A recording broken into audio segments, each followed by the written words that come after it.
제가 처음에 말씀드린 것처럼 이 욥기는 시가서에 속하는 장르별로 보면 시가서에 속하는 성경이기 때문에 욥기, 시편, 잠언, 전도서, 아가 이 5권의 책은 시적인 표현으로 기록된 거기 때문에 이해하기가 상당히 어려워요.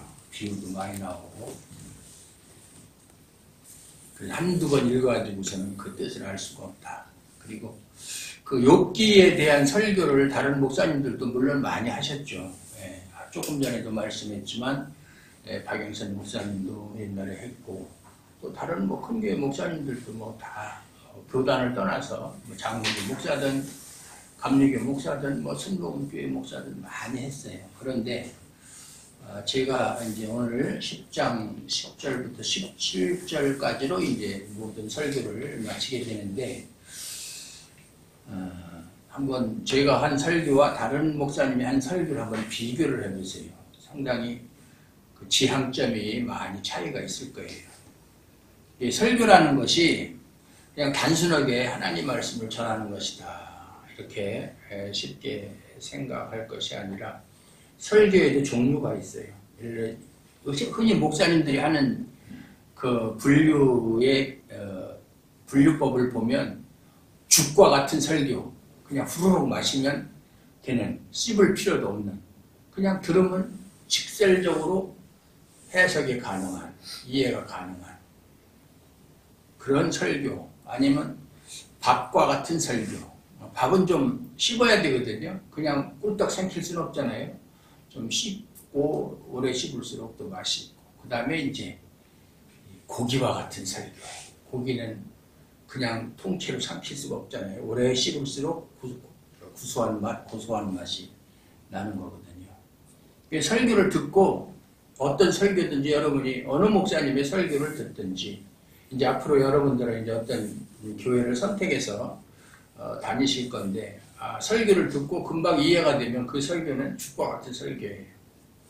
그런데 그 설교를 한 번 듣고 2번 듣고 3번 들을 때마다 뭔가 어떤 다른 뜻이 발견이 되고 깨달아지는 것이 있으면 그건 고기와 같은 설교예요. 근데 불행하게도 우리나라 교회의 성도들의 수준이 고기와 같은 설교를 들을 수 있는 능력들이 없어요. 고기와 같은 설교도 죽과 같은 설교처럼 그냥 꿀떡꿀떡 삼키는, 그러니까 아무런 영향이 되질 않는 거예요. 고기는 꼭꼭 씹어서 완전히 분해를 해서 먹어야 영양이 되는 건데, 영양분을 흡수할 수가 있는데 그냥 꿀떡 삼키면 그건 뭐 소용이 없죠. 그런 면에서 상당히 아쉽다 하는 생각을 늘 하고 있어요. 뭐 오늘 처음 하는 얘기도 아니고 그동안 많이 했던 얘기죠. 이제 본론으로 들어가서 요한복음 8장 32절에 보면 진리를 알지니 진리가 너희를 자유롭게 하리라 하는 말씀이 있어요. 거기서 말하는 진리는 그냥 우리가 일반적으로 말하는 진리를 말하는 게 아니에요. 물론 세상적인 진리도 진리를 아는 사람과 진리를 모르는 사람은 많은 차이가 있죠. 진리를 아는 사람은 무엇을 해도 자유스러워요. 마치 우리가 어디 운전을 하면서 어디 목적지를 향해서 갈 때 내비게이션처럼 그 길을 잘 알면 운전이 자유스러운데 처음 가는 길이고 그 길도 잘 모르면 헤매게 된단 말이에요. 그리고 잘못하면 요즘에 카메라도 많은데 카메라에 찍히는 수도 있고 자유롭지 못하다.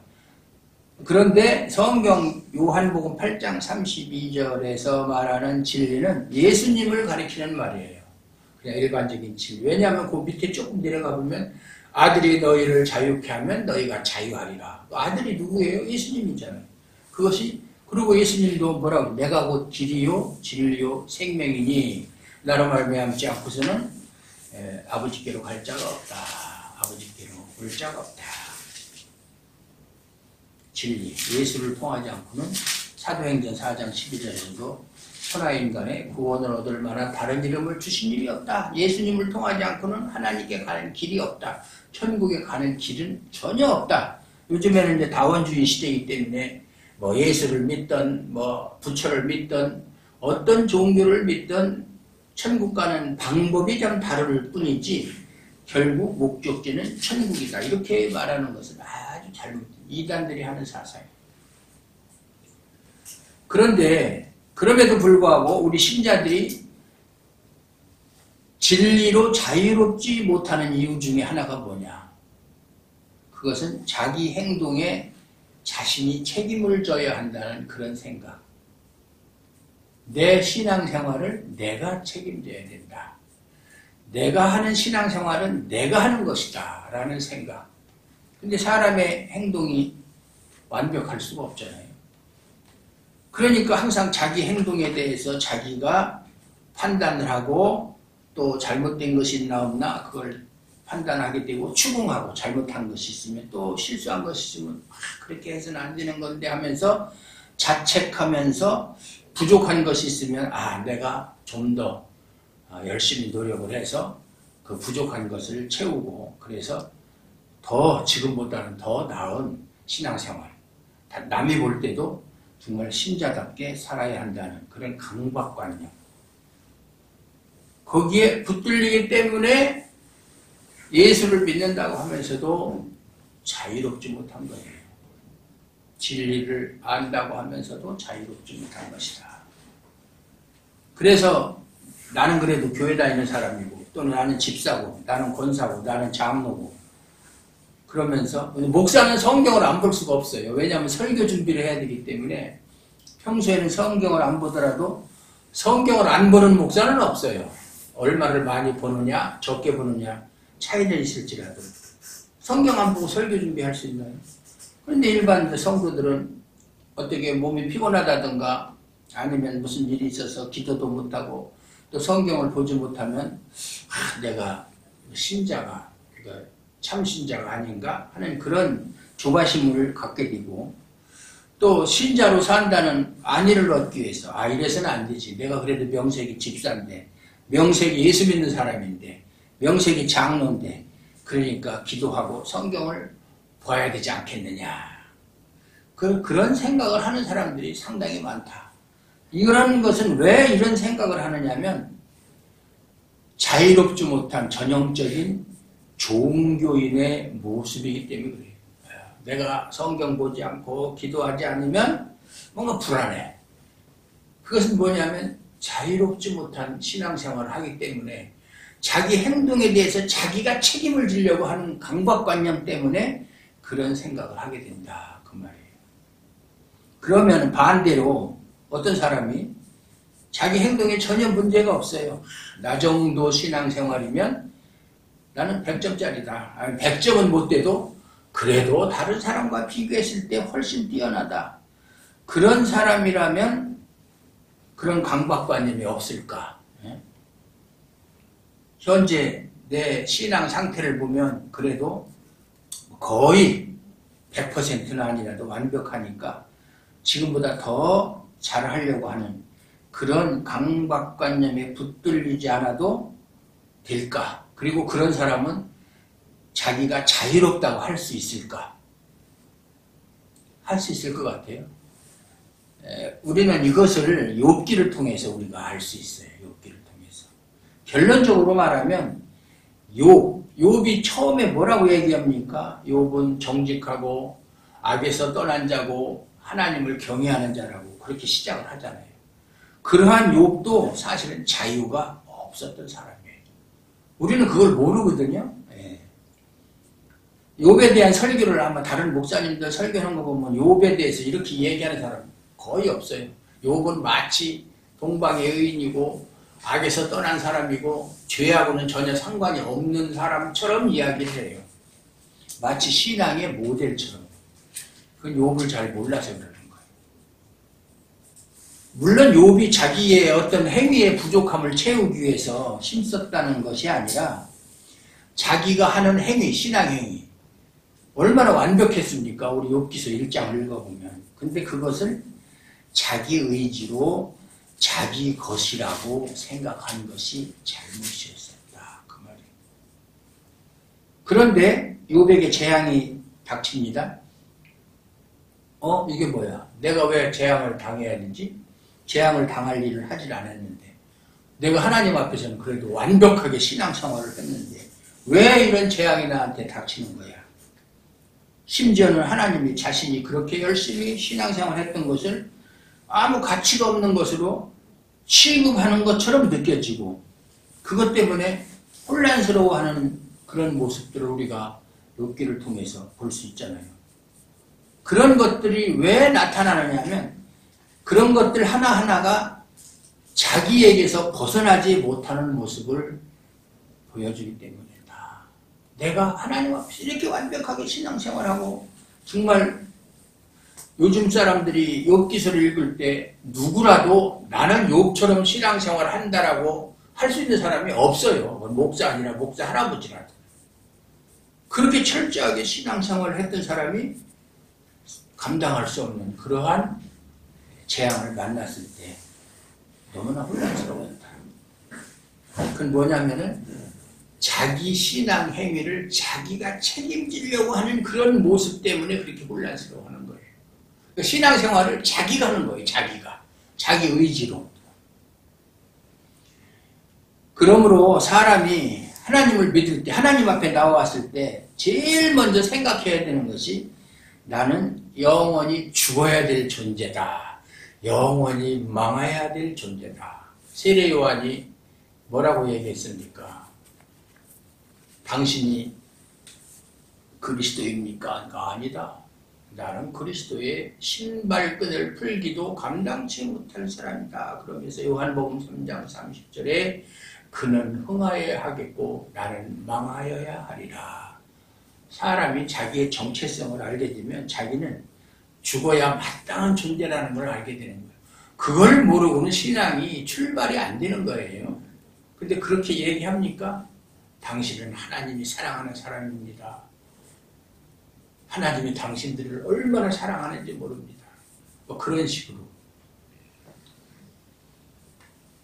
나는 하나님 앞에서 영원히 죽을 수밖에 없는 존재라는 것을 깨닫는 것이 정말로 중요하다. 왜?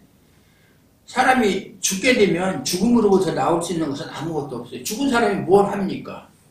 과거에 그가 쌓았던 이 세상에서의 모든 공적들도 죽음으로 인해서 다 없어지는 거잖아요. 물론 없어지진 않죠. 뭐 기록상으로 남아있지만 아무런 그 자신에게 죽은 사람에게 유익이 되지 않는다 그 말이에요. 죽음의 존재가 가질 수 있는 것 아무것도 없어요. 죽은 사람이 무엇을 하겠습니까? 어떤 것을 소유할 수 있습니까? 무엇을 생각할 수 있습니까?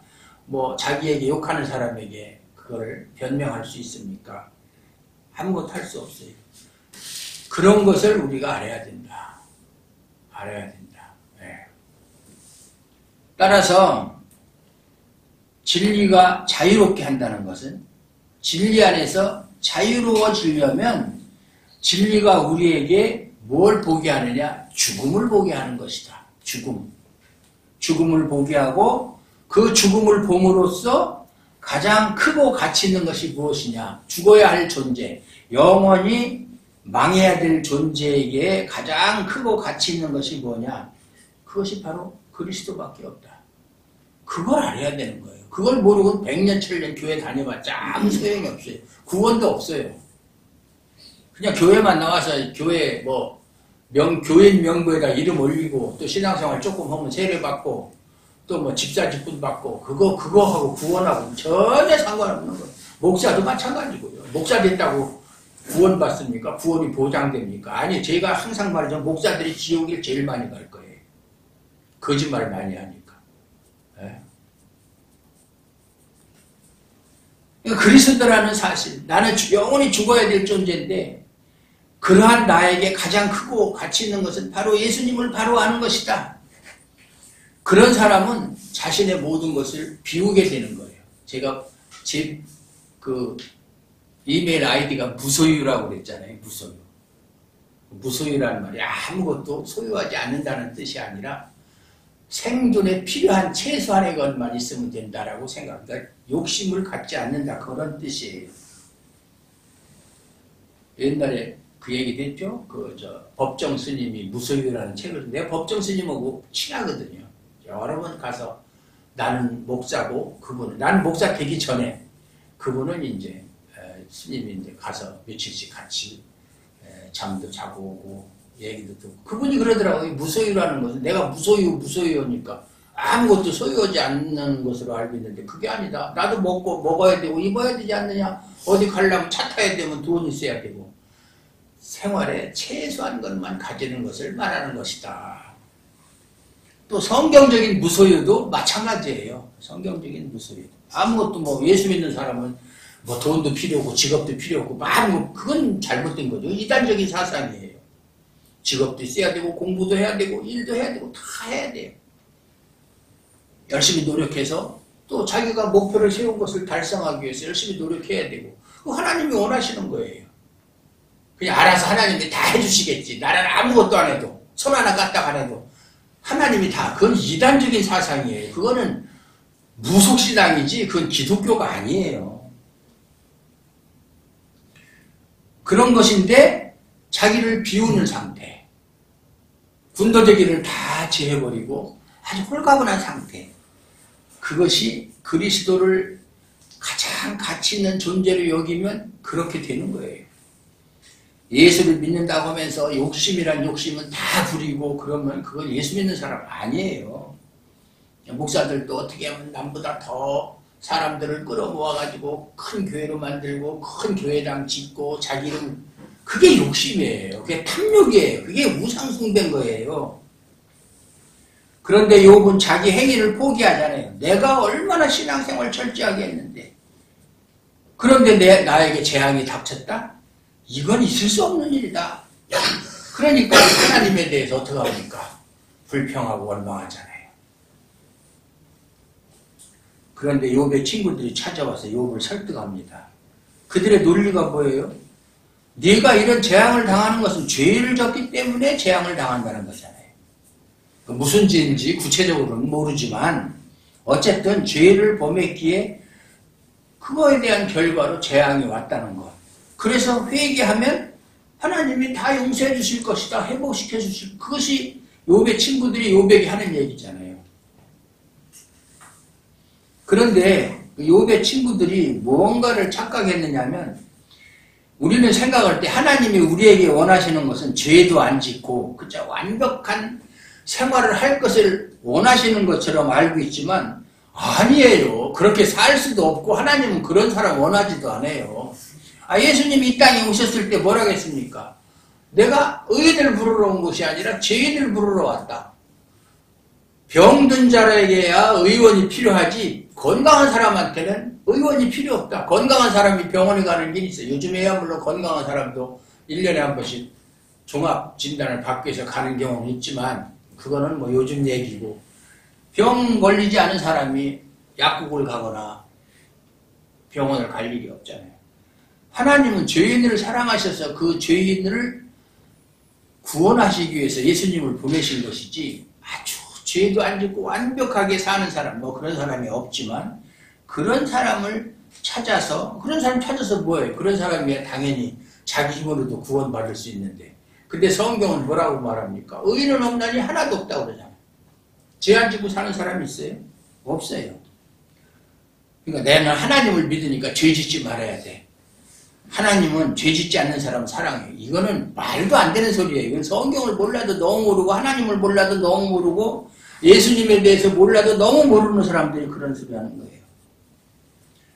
그렇게 생각하는 사람은 결국 하나님과 원수되는 수밖에 없어요. 그리고 영원히 죽을 수밖에 없는 존재다. 그것이 우리의 정체성이라는 걸 알아야 돼요. 오늘 12절, 13절을 보면 욥이 뭐라고 얘기합니까? 생명과 은혜를 내게 주시고 나를 보살피심으로 내 영을 지키셨나이다. 그러한데 주께서 이것들을 마음에 품으셨. 이것들이 뭐냐면 재앙이에요. 이 뜻이 주께 있는 줄을 내가 아나이다. 이렇게 얘기하는 거예요. 욥은 뭐라고 얘기해요? 하나님이 자신에게 생명과 은혜를 주시고 자신을 보살피심으로 영을 지키셨다. 그렇게 이야기하는 거예요. 이것을 보면은 욥은 하나님에 대해서 잘 알고 있는 사람처럼 보여요. 그렇지만 이 말은 기독교인이라면 어느 정도 신앙생활 한 사람이라면 당연히 나오는 그런 통상적인 말과 다르질 않아요. 욥이 신앙이 뛰어나서 그런 소리를 하는 게 아니고 기독교인들이 흔히 할 수 있는 얘기예요. 하나님이 나에게 생명과 은혜를 주셨다. 그렇게 얘기 안 하는 기독교인이 있습니까? 그리고 하나님이 나를 보살핌으로 나를 지키셨다. 내 영을 지키셨다. 내 영혼을 지키셨다. 이건 누구나 다 아는 사실이잖아요. 생명과 은혜를 하나님이 주셨다. 그래서 내가 지금 존재한다. 이렇게 생각하고 믿는다면 자신은 나는 내 것이 아니라 하나님 것이라는 것을 인정해야 되는 거예요. 하나님이 내게 생명과 은혜를 주시고 나를 지키심으로 내가 지금까지 존재하고 있다면 나는 하나님의 것이라는 것을 인정해야 되는 것이에요. 그리고 내가 하나님의 것이라는 것을 인정하면 나에게 어떤 일이 닥칠지라도 내가 원하지 않는 일, 재앙이나 고난이나 이런 게 닥칠지라도 왜 하나님 나에게 이러한 것을 허락하십니까? 라고 묻는 것 자체가 성립될 수 없다. 물을 수 없다. 내가 하나님의 것이라면 하나님이 마음대로 하실 거 아니에요. 하나님의 것을 가지고. 그러니까 나를 고난에 몰아넣을 수도 있고 나를 은혜를 줄 수도 있고 나에게 재앙을 줄 수도 있고. 그런데 왜 그렇게 하십니까? 그리고 하나님이 뭐라고 대답하시겠어요? 내 것 가지고 내 마음대로 할 것이 아니냐 이렇게 대답할 거 아니에요.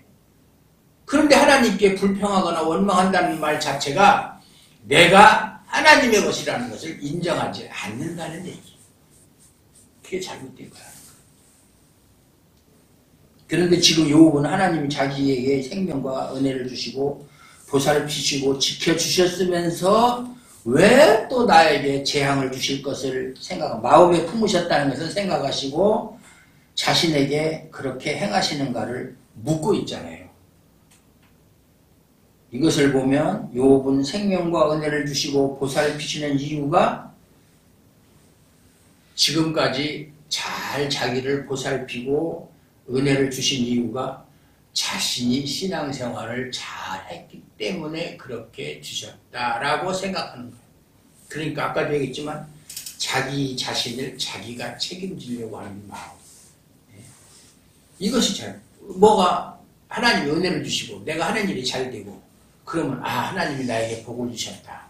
그렇게 생각하다가도 뭔가 자기가 원하지 않는 일, 곤란한 일, 고난, 재앙이 닥치면 왜 하나님이 나한테 이런 것을 주시지? 이렇게 하고 내가 그렇게 재앙을 만날 일, 고난당할 일을 하지 않았는데 이렇게 생각한다 이 말이야. 보통 사람들이 다. 성경이 뭐라고 했어요? 하나님이 우리에게 은혜를 주시면 또한 고난도 주시지 않겠느냐. 하나님의 것이니까 하나님 마음대로 고난도 주시기도 하고 은혜도 주시고 복도 주시고 그러는 거예요. 우리는 거기에 대해서 토기장이의 비유에서 나오는 것처럼 흙덩어리가 왜 나는 이쁜 화병으로 만들지 않고 뚝배기로 만들었습니까? 이렇게 항의할 수 없는 거나 똑같잖아요. 그건 토기장의 마음 아니에요. 토기장이가 흙 가지고 꽃병을 만들던 국그릇을 만들던 요강을 만들던 요즘은 요강이 없지만 그건 하나님의 마음이지 흙의 마음이 아니잖아요. 그걸 알아야 되는 거예요. 그것이 베이스로 깔려 있어야 신앙인이라고 할 수 있는 거예요. 근데 그런 것을 모르고 자기는 그냥 신앙생활 하니까 무조건 하나님이 좋은 것만 주셔야 되고 나는 그걸 받아 누릴 수 있는 자격이 있다라고 생각하는 것 자체가 잘못된 거다. 욥은 자신이 지금까지 하나님 앞에서 행해왔던 신앙생활만 생각했지 인간이 근본적으로 하나님 앞에서는 저주의 존재이고 하나님의 원수라는 것은 전혀 알지 못해요. 아담이 에덴 동산에서 범죄한 이후로 아담과 하와 사이에서 태어난 모든 인간은 죽음의 존재로 태어난 거예요. 원죄라는 게 있잖아요. 그건 지금 우리에게도 다 있는 거잖아요. 물론 지금은 예수 그리스도 안에서 다 용서함 받았지만 죽음의 존재예요. 그래서 로마서에도 보면 바울이 뭐라고 그랬어요? 하나님의 진노의 자식이라고 했어요. 우리 진노의 자식이에요. 근데 그런 얘기 안 하잖아요. 교회에서. 다 좋은 얘기만 하지. 좋은 얘기하는 것은 사람 영혼을 죽이는 거예요. 아픈 환자한테 당신은 지금 암에 걸려서 당장 스스로지 않으면 죽습니다. 이게 올바른 의사지. 에이, 그까짓 거 별거 아니에요. 그냥 약이나 좀 먹고 진통제 먹고 그러면 좋아질 거예요. 그 사람 죽이는 거잖아요. 신앙에 인간이 개입하고 책임질 수 있는 부분은 전혀 없어요. 우리가 신앙생활을 하는데 우리가 책임질 수 있는 부분이 있습니까? 없어요. 그러므로 하나님이 생명과 은혜를 주셨다는 말이 맞고 틀리고를 떠나서 그걸 모르는 사람한테는 그런 말을 백날 해봐야 그건 의미 없는 말이다. 공연물이다. 분명한 것은 욥의 재앙은 욥의 생활이 문제가 되어서 주어진 것이 아니잖아요. 우리가 욥 자신은 몰라도 우리는 사탄이 하나님께 고소하잖아요. 하나님이 욥에 대해서 야 사탄한테 욥처럼 정직하고 악에서 떠나고 하나님을 경외한 자를 네가 본 적이 있느냐? 그러니까 사탄이 그가 괜히 하나님을 경외하겠습니까? 그에게 많은 부를 주시고 건강도 주시고 자녀도 10명이나 되는 자녀를 주시고 행복하게 살게 해주니까 하나님을 경외하지 안 그러면 하나님을 경외하겠습니까? 라고 하니까 하나님이 아니다. 그럼 네가 한번 시험해봐라. 다만 그의 생명은 건드리지 말고. 그렇게 해서 주어진 것이지만 욥 자신은 그 사실을 모르잖아요. 우리는 성경을 통해서 알 수 있지만. 그러니까 뭐냐면 욥의 신앙에 문제가 있어서 재앙이 닥친 게 아니라는 거예요. 그것을 우리에게 분명히 전제하기 위해서 욥기서 1장에 보면은 욥이라는 인간과 그의 신앙을 아무런 문제가 없는 것이라고 소개하잖아요. 그는 정직하고 악에서 떠나고 하나님을 경외하는 자라고. 그건 뭐냐면 욥의 신앙의 행위와 재앙과는 아무런 연관이 없다는 것을 전제하기 위해서 그 말을 한 거예요. 그런데 인간에게는 어떤 사람이라도 감추어진 속성이 있어요. 죄의 본성이 자리 잡고 있어요. 그러니까 죄 짓는 거예요. 그것이 보통 때는 몰라요. 보통 때 아무런 일이 없을 때는 그게 나타나질 않아요. 그러다가 재앙이 닥치면 그것이 하나씩 하나씩 고개를 쳐들고 나타나게 되어 있다. 욥은 재앙을 당하는 자신을 인정하지 않아요. 자기는 재앙을 당할 이유가 없다. 인정할 수 없었어요. 자기를 찾아온 친구들보다도 자기의 신앙생활이 훨씬 더 차원이 높았고 누구도 따라오지 못할 철저한 신앙생활을 했기 때문에 내가 뭘 잘못해서 이런 재앙을 당한다? 그게 인정할 수가 없었어요. 하지만 욥은 왜 그렇게 내가 지금까지 하나님 앞에서 그렇게 철저한 신앙생활을 해야 하는지 그 이유는 알지 못했어요. 내가 왜 그렇게 살아야 되는지. 그냥 자신이 자신을 책임지는 인생을 살았을 뿐이다 라고 생각할 수 있어요. 신앙의 주체는 누구라고 그랬어요? 하나님이라고 그랬잖아요. 그리고 나는 하나님께 사로잡힌 인생인 것을 알아야 된다고 그랬잖아요. 그걸 모르는 상태에서 하는 것은 신앙이 아니라 종교 생활이라고 그랬잖아요. 그런데 지금 많은 기독교인들이 욥과 같이 내가 왜 하나님을 믿어야 되고 예수를 믿어야 되고 이렇게 신앙생활을 해야 되는지 거기에 대한 분명한 이유도 알지 못한 채 자기 행위에 대해서 자기가 책임지고 이렇게 해야만 하나님이 좋아하시겠지. 자기가 하나님께 속한 사람이라는 거, 하나님의 소유라는 거, 하나님이 내 인생을 책임지고 있다는 것은 모른 채 자기 행위에 대해서 자기가 책임지고 그렇게 좀 더 내가 신앙생활을 잘해보겠다라고 설치는 것이 지금의 기독교인들이에요. 지금 뭐 한국만 그런 게 아니라 다른 나라도 마찬가지예요. 그러니까 신앙생활을 헛하고 있는 거죠. 백날 해봐야 소용없는. 예. 그런데 교회만 나가면 다 구원받는다고? 그것처럼 사기치는 말이 없어요. 14절 15절을 보면 내가 범죄하면 주께서 나를 죄인으로 인정하시고 내 죄악을 사하지 아니하시나이다. 내가 악하면 화가 있을 것이 오며 내가 의로울지라도 머리를 들지 못하는 것은 내 속에 부끄러움이 가득하고 내 환난을 내 눈이 보기 때문이니이다. 이렇게 이야기하고 있잖아요. 욥은 자신이 범죄했다면 하나님이 죄악을 사하시지 않고 화를 내리시는 것이 맞다. 내가 죄를 졌으면 마땅히 벌을 받는 것이 마땅하다. 이렇게 얘기하는 거예요. 하나님은 왜 죄를 심판하시는 분이기 때문에. 그렇지만 내가 아무리 내 자신이 의롭다고 생각할지라도 하나님 앞에서 머리를 들지 못할 정도로 부끄럽다는 것이 욥의 심정이에요. 왜냐하면 자신이 환난을 겪고 있는데 환난이 아니라 환난이라고 읽어야 돼요. 뒤에 니은이니까. 뒤에 란일 때는 리을일 때는 환난이라고 읽지만 환난을 겪고 있는데 어떻게 의롭다며 머리를 들 수 있느냐. 내가 하나님께서 나를 정죄하는데 내가 어떻게 의롭다고 머리를 들 수 있느냐. 그 얘기예요. 이것을 보면, 이 말을 보면 욥에게는 자기가 원하는 내가 존재하고 있다는 것을 알 수 있어요. 사람들은 누구나 자기가 원하는 자기가 있어요. 나는 이런 사람이 되어야 된다. 아니면 나는 이렇게 살고 싶다라고 하는 자기가 정해놓은 자기 모습이 있어요. 누구한테든지 다. 저도 있어요. 당연히 있죠. 신앙생활도 하나님을 경외하며 죄에서 떠난 나로 존재하기 위한 것이었고, 욥이 그렇다는 말이에요.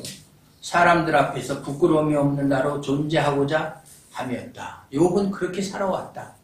신앙생활 한 것은 하나님을 경외하면서 죄에서 떠난 자로 존재하고 싶었고, 인정받고 싶었고, 또 사람들 앞에서 부끄러운 모습을 보이고 싶지 않았다. 그게 욥이 지금까지 해왔던 신앙생활의 목표였었다. 그 말이에요. 그러니까 뭐예요? 신앙생활은 누구를 위한 것이에요? 자기를 위한 신앙생활입니까?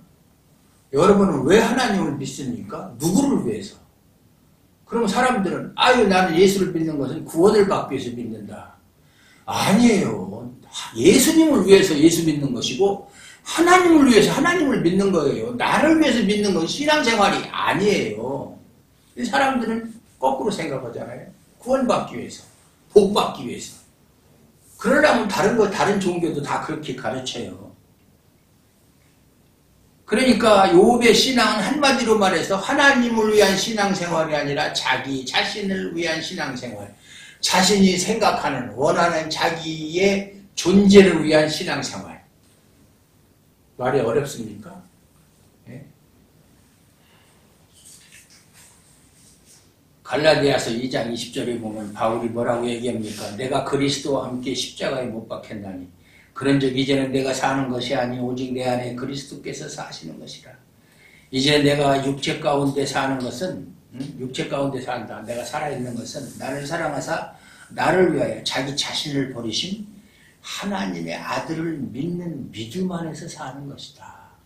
제가 참 좋아하는 말씀이기 때문에 인용을 하는 건데요. 바울이 그리스도를 만났잖아요. 유대교에 있다가. 그러니까 그때부터 그의 삶은 완전히 그리스도한테 묻혀버렸어요. 자기는 없고 그리스도만 나타나는 거예요. 자기를 위한 인생은 사라지고 그리스도를 위한 인생만 남은 거예요. 사도 바울. 이것을 가리켜서 내 안에 그리스도께서 사신다. 나는 없어. 이제는 예수님만 나타나는 것이 나는 없어. 그 얘기예요. 그래서 바울은 복음을 전하면서 얼마나 매를 많이 맞았습니까? 40에 하나 감한 매를 5번이나 맞고 3번 태장 맞고 돌로 맞아서 거의 죽게 된 것을 사람들이 죽은 줄 알고 갖다 버리기까지 했었고 옥에도 수없이 갇히고 그러면서도 그는 하나님을 원망하지 않고 자신을 부끄러워하지도 않았어요. 고린도전서에 보면 바울이 뭐라고 얘기했습니까? 하나님이 사도인 우리를 마치 죽이기로 작정한 자 같이 세상의 끝에 두셨으며 세상의 제일 밑바닥에 두셨으며 사도라면 좀 대접을 해줘야 될 거 아니에요. 하나님이 일을 하는 사람인데. 그러니까 목사들이 나는 하나님의 종이다. 그러니까 대접을 받아야 된다. 그것부터가 잘못된 생각이에요. 왜 목사가 대접을 받아야 되죠? 사도도 예수님이 직접 선택한 사도들도 세상 제일 밑바닥에 두어서 천사와 사람들에게 비웃음거리가 되게 만들었다면 목사는 말할 필요 없잖아요. 아니 성도들도 말할 필요 없잖아요. 근데 목사가 가난하면 하나님의 영광을 가린다는 둥 목사는 멋지게 잘못된 소리예요. 우리의 인생은 하나님께 붙잡힌 우리의 인생은 우리의 자존심을 위한 인생이 아니에요. 내가 그리스도께 붙잡힌 바 되었다면 어떤 부끄러움을 당해도 부끄러워할 필요가 없어요.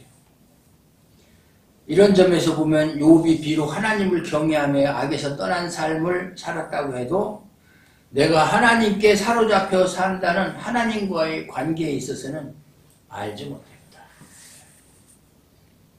하나님이 개입하시고 일하시는 것이 하나님께 붙들린 인생이라는 점에서는 무지했다. 나는 하나님께 붙잡힌 사람이고 내가 하는 모든 일에는 하나님이 개입하시고 하나님이 원하시는 대로 나를 인도하신다는 그 사실을 몰랐다. 자기가 자기 인생을 책임지려고 했다. 자신이 원하는 인생을 사는 것 외에는 생각하지 않았다. 욥이 그렇다 이 말이에요. 하나님이 욥에게 너는 왜 이런 재앙을 당하는지 그 이유를 말씀해 주시지 않았어요. 우리도 어떤 어려운 일을 당했을 때 하나님께 아무리 하나님 왜 저를 이렇게 어렵게 만드십니까? 물어봤자 하나님은 결코 대답을 해주시지 않아요. 제가 어떤 부흥사의 설교를 들으니까 너무 어려운 일이 있어서 하나님 왜 이렇게 저를 어렵게 만듭니까? 힘들게 만듭니까? 3년 동안 물어봐도 안 가르쳐 주더라고 그랬는데 3년 아니라 30년을 물어봐도 안 가르쳐 주세요. 우리가 겪는 일에 관해서 네가 이러이러해서 그렇다 설명해 주시지도 않아요. 그러니까 미래에 대해서 우리가 불안해하고 답답해할 수 있고 욥과 같이 혼란스러울 때가 많이 있다. 우리 신앙생활이 그래요.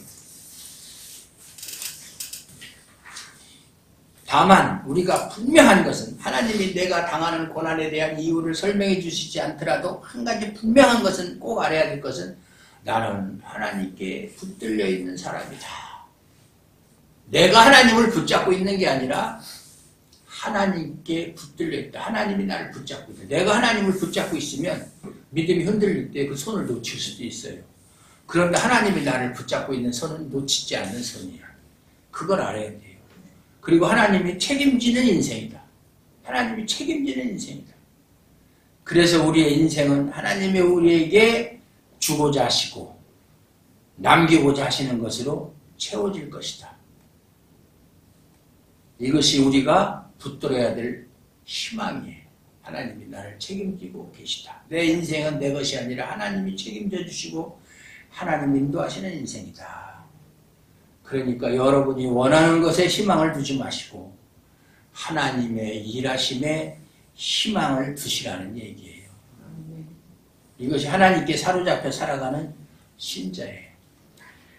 21절 22절에서 욥은 내가 돌아오지 못할 땅, 곧 어둡고 죽음의 그늘진 땅, 이건 죽음을 말하는 것이죠. 무덤. 가기 전에 그리하옵소서. 땅은 어두워서 흑암 같고 죽음의 그늘이 져서 아무 구별이 없고 광명도 흑암 같으니라. 구약 성경에는 천국과 지옥에 대한 분명한 얘기가 없어요. 사람은 죽으면 다 스월, 무덤으로 가서 무의식 상태에서 그렇게 지낸다. 그렇게 생각을 했어요. 그것이 곧 신약에 와서는 이제 지옥이라는 개념도 생기고 하나님 나라, 천국이라는 개념도 분명하게 우리에게 주어지죠. 왜냐하면 계시라는 것은 점진적으로 확장되는 거니까. 구약시대 때는 계시가 곧 바로 그 발 앞에만 비추던 빛처럼 아주 그 의미가 좁았는데 점점 시간이 흐르면서 이게 확대되어 가지고 지금은 이제 모든 것이 다 드러났죠. 성경 66권이 완성이 됐기 때문에. 또 예수님 자신이 이 땅에 오셔서 하나님 자신인 예수님이 이 땅에 오셔서 모든 것을 다 알려주셨기 때문에. 그러나 구약시대 때 사람이 죽으면 그냥 무의식 상태, 어둠의 세계에 갇힌다. 이것만 생각했어요. 죽음의 세계에 들어가면 모든 것이 어둠이기 때문에 내가 어떻게 살았든지 다른 사람과 비교도 되지 않고 내가 어떤 짓을 했어도 그 드러나지 않을 것이다. 이렇게 생각한 거예요. 다 깜깜한 어둠 속에서는 뭐 잘나고 못난 사람 없잖아요. 그러니까 이처럼 욥이 끝까지 붙들고자 하는 것은 부끄럽지 않은 자로 남는 것이고 이것이 바로 우리 죄인된 인간의 인간성이에요. 남에게 자기 약점을 절대로 들키지 않으려고 하고 그걸 감추려고 하고 그러니까 깜깜한 어둠 속에 들어가면 그것이 안 드러나니까 안심할 수 있다. 그것이 욥의 생각이에요. 욥의 생각뿐 아니라 우리의 생각이다. 이러한 우리에게 오셔서 부끄러움의 길로 가신 분이 바로 예수님이잖아요. 예수님, 하나님이신 예수님이 이 땅에 오셔서 인간의 죄인의 모습으로 오셔서 부끄러운 그 길로 가셨잖아요. 십자가를 짊어지시고. 그리고 그런 예수님이 오심으로 말미암아 모든 인간의 악함이 증명된 거예요. 예수님이 오시기 전에는 흑암의 세계인데 흑암의 빛이 비추이니까 모든 것이 다 밝게 드러났잖아요. 인간의 악함이 예수님이 오심으로 인해서 드러난 거예요. 왜냐하면 예수님은 빛이시니까. 그리고 하나님은 악한 우리를 생명에 있게 하시겠다는 뜻을 가지고 일하시고 계시다. 그래서 예수님도 보내셨고 예수님을 믿게 하는 믿음도 주셨고 믿음도 하나님이 주신 거잖아요. 그래서 우리에게 생명을 갖게 하시려고 지금도 계속 일하시고 계신다. 믿습니까? 네. 따라서 신자는 내가 하나님께 사로잡힌 인생이다 라는 것을 감사하게 생각해야 되는 거예요. 나는 하나님의 것이다. 하나님께 붙잡힌 인생이다. 내 인생은 내가 책임지는 것이 아니라 하나님이 책임지신다. 그 믿음이 없으면 다 헛거예요. 믿으시기 바랍니다.